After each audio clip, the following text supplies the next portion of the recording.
Hello student, हम यहाँ पर बात करने जा रहे हैं मुग़ल एम्पायर के बारे में, है ना। हमने अपने लास्ट पीरियड में मुग़ल एम्पायर के बारे में पढ़ा था। मुग़ल एम्पायर का एस्टैब्लिशमेंट कैसे हुआ, देन कौन कौन से मुग़ल रूलर्स थे जिन्होंने हमारे इंडिया में मुग़ल एम्पायर की स्थापना की, है ना। उसके बारे में हमने अब तक पढ़ा था। हमने बाबर, हुमायूं, शेरशाह सूरी और अकबर के बारे में अपने लास्ट पीरियड में पढ़ा था। ओके, यहाँ पर हम अकबर के जो फॉलोअर है, उसके सक्सेसर है, उसके बारे में बात करेंगे। अकबर के बाद हमारी दिल्ली की गाड़ी पर कौन आया, दिल्ली का जो थ्रोन था उसके ऊपर कौन आया, उसका बेटा जहांगीर। जहांगीर जो था वो सलीम के नाम से भी जाना जाता है। वो अकबर का बेटा था और वो अकबर के बाद उसका जो थ्रोन था दिल्ली का, वो उसने संभाला था। जहांगीर कब हुआ था, 1605 से लेके 1627 तक। Jahangir inherited a great empire established by Akbar. He continued Akbar's policies and established good relations with the Hindus. He extended his rule from Assam to Golconda in South India. His wife Noor Jahan was intelligent and ambitious. He encouraged many arts, painting flourished a lot during his rule. जो जहांगीर था उसकी बेगम का नाम था नूर जहां, और नूर जहां भी काफ़ी इंटेलिजेंट थी, उसे भी बहुत समझ थी आर्ट वगैरह की, तो उसने भी अपने हस्बैंड की हेल्प की थी। सो उसका नाम भी इतिहास में अच्छी तरह से जाना जाता है, नूर जहां का। ओके, अकबर का जो बेटा था, उसने अकबर ने जो राज्य बनाया था उसको आगे बढ़ाया। हिंदू के साथ अकबर ने जो रिलेशनशिप अच्छे से डेवलप की थी वो उसने कंटिन्यू रखी, और उसने अपने राज्य का एक्सटेंड किया असम से लेके गोलकोंडा तक। यहाँ पर जो नक्शा दिया गया है उसमें आपको टाइम दिखाई देगा, India of Akbar time. Akbar के टाइम पे इंडिया किस तरह से उसका रूल था वो आपको यहाँ पर दिखाया गया है। आप ये नक्शे की लाइंस देखेंगे तो आपको अच्छे से पता चल जाएगा कि मुगल एम्पायर कहाँ तक था। Boundary of Mughal empire green colour से दिखाई दे रही है इस नक्शे में। अब देखिए, ये अरेबियन सी से लेके पूरा जो है, ये जो पूरा है वो मुगल एम्पायर अकबर के टाइम का था। फिर यहाँ पर आपको बाउंड्री दिखाई दे रही है स्टेट की। ये जो बाउंड्री है वो उस समय के अलग अलग जो स्टेट हुआ करते थे उसकी बाउंड्रीज है। रोड जो बनाए थे मुगल्स ने उसका यहाँ पर आपको नक्शे में दिखाई देगा। और ये जो है outer boundary of present India, हमारी इंडिया की जो प्रेजेंट डे की आउटर बाउंड्री ये आपको दिखाई दे रही है डार्क कलर में। ये हमारा अभी का इंडिया है। पर आपको पता है ना, जब इंडिया का डिवाइड नहीं हुआ था तब ये पूरा इंडिया ही कहा जाता था, है ना। ये बांग्लादेश जो भी अलग है, और यहाँ पर जो पाकिस्तान और अलग है, वो पूरा जो है उस टाइम पे हमारा एक इंडिया कहा जाता था।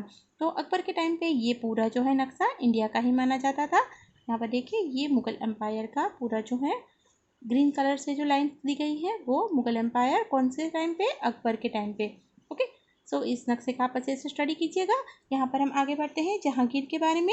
हमने पढ़ा कि वो बहुत सारी आर्ट्स को इनकरेज करता था, पेंटिंग और बहुत सारी जो डेवलपमेंट हुई थी वो उसके टाइम पे हुई थी। वो खुद ही एक बहुत अच्छा पेंटर था। वो कब डाइड हुआ, 1627 AD में वो उसका देहांत हो गया, और उसके बाद उसका बेटा जो था शाहजहां वो पावर पे आया। शाहजहां कब हुआ था, 1627 से लेके 1658 तक उसका रूल था इंडिया पर। Shahjahan nick name was Khurram. Shahjahan को किस नाम से जाना जाता था, खुर्रम। ये आपके एमसीक्यू में आ सकता है। He conquered South India. He was as powerful as his father. जैसे उसका फादर था पावरफुल, सेम टू सेम वो भी ऐसा ही पावरफुल था। He was a lover of architecture. He build the world famous architecture monumental the Taj Mahal in memory of his wife Mumtaz. हमारे आगरा का जो ताजमहल है वर्ल्ड फेमस मॉन्यूमेंट है, दुनिया के 8 अजूबों में उसको माना जाता है। वो ताजमहल किसने बनवाया था, शाहजहां ने। किसकी याद में, उसकी वाइफ जो मुमताज़ थी उसकी याद में। ओके, सो ये आपके क्वेश्चन में आ सकता है, आप ज़रा इसको दिमाग में रखिएगा। आर्किटेक्चर मॉन्यूमेंट जो है वर्ल्ड फेमस ताजमहल किसने बनवाया था, शाहजहां ने। Here is the monument Taj Mahal, you can see in the picture. Okay, Taj Mahal is considered as one of the wonders of the world. दुनिया के जो 7 वंडर्स हैं उसमें उसका भी यहाँ पर स्थान है। ये इतना अच्छा दिखाव में भी इतना ब्यूटीफुल है कि आप अगर उसको देखोगे तो देखते ही रह जाओगे। ठीक है, नेक्स्ट वन था Aurangzeb. Taking the advantage of Shahjahan ill health, a fierce civil war was broke out amongst his sun.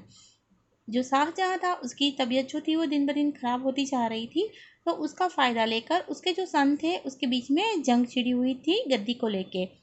The main struggle took place between the elder son of Shahjahan Dara Shikoh and Aurangzeb. उसके जो बड़े लड़के थे शाहजहां के, दारा शिकोह नाम था उसका, और उसका एक लड़का और था औरंगजेब। उन दोनों के बीच में ज़्यादा लड़ाई होती थी गद्दी को लेकर। Aurangzeb defeated his three brothers one by one, killed Dara Shikoh and sent Murad in jail। उसने अपने भाई दारा शिकोह को मार डाला, उसके 3 जो ब्रदर थे उसको एक एक करके पराजित कर दिया, और उसका एक भाई था मुराद, उसको उसने जेल में डाल दिया। He himself took up throne. He defeated his another brother Sujan and sent him to exile। उसको exile माने हांसिए पे धकेल दिया, उसको एक साइड पे कर दिया, और उसने अपने ब्रदर को डिफीट कर दिया। Aurangzeb ruled for about 50 years. His kingdom consists of Kashmir in the north of Jinaji, in the south of Chittagong in the east, and Hindu Kush mountain range in the west. Aurangzeb was a Sunni Muslim and led a very simple life. He abandoned Akbar's religious policy and showed religious intolerance. He was against music, idol worship, and religious festivals. There were many revolts during his time. He was a powerful king who ruled over a major part of India for a long time. He died in 1707 AD. After his death, some weak rulers came, resulting in the fall of Mughal Empire. Aurangzeb जो था वो बहुत ही जालिम माना जाता था। उसको ना तो म्यूज़िक में इंटरेस्ट था, और आइडल वर्शिप यानी कि मूर्ति पूजा का वो सख्त विरोधी था। अकबर ने जो पॉलिसी बनाई थी रिलीजियन को लेके, वो उसने एबोलिश कर दी। उसने वो जो पॉलिसी है उसको ख़त्म कर दिया। वो अब उस पॉलिसी में नहीं बिलीव करता था, इसलिए उसने हिंदू लोगों को कहीं भी इन्वॉल्व करना बंद कर दिया। वो सुन्नी मुसलमान था और वो एक सिंपल लाइफ जीता था। इसने अकबर के टाइम पे जो उसने डेवलपमेंट किए थे उसको कंटिन्यू रखा, पर जो उसकी रिलीजियस पॉलिसी थी उसको उसने ख़त्म कर दिया। ठीक है, उसके बाद उसकी डेथ के बाद वो 1707 में डेथ हो गया, और उसके बाद जो रूलर आए वो बहुत ही वीक रूलर थे, वो बहुत ही कमज़ोर थे, इसीलिए मुग़ल एम्पायर जो है उसका फॉल हुआ। उसके बाद मुग़ल एम्पायर इंडिया में से धीरे धीरे ख़त्म होना शुरू हो गया।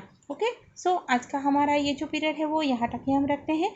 आगे हम राणा संग्राम सिंह, महाराणा प्रताप एंड हमारे द ग्रेट शिवाजी के बारे में और पढ़ेंगे। ओके बच्चा, हैव अ गुड डे।